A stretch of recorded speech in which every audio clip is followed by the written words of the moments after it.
Bu akşam ne yapalım? İtfa abi? Bu akşam Yunus abi inşallah. Ay maşallah.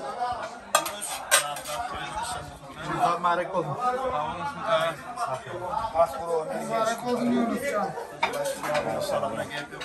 Vay vay vay. Aşpeden şükür bakın. Rabbim mübarek olsun. Sağ ol. Size ne pişirdiniz? Ne tımlım abi. Tımlım ama tatlı. Emleme. Yatımlama.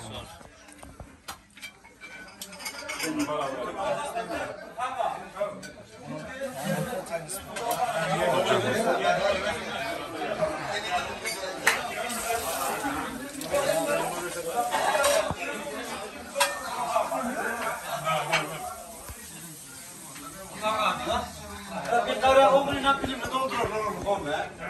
Bir kara oğluyla filmi doldurur onu.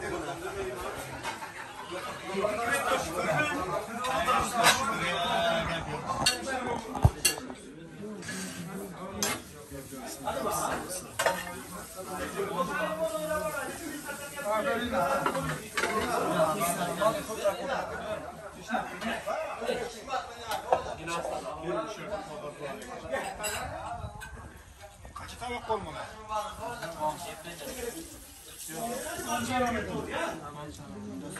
Gelin. 4, 5, 6 benzimen nasıl? Bir tane evet.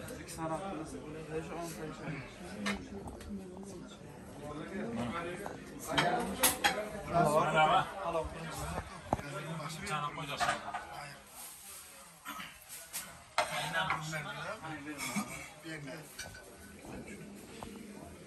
Yedi benzimen nasıl?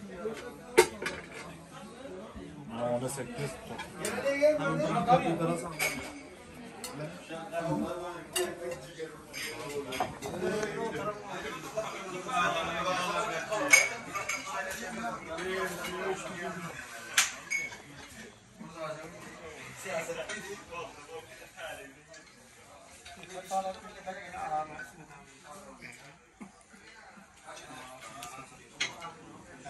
Riyad Gari podcast.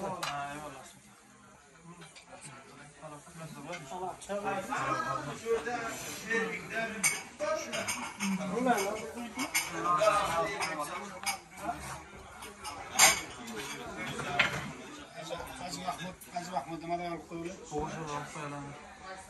Abi şu ağırlıklı dışarı kızıl ürünleri var. Olur abi. Al abi şeyini. O ağır dolar. Bunu mesela, buraya sesini verdin mi?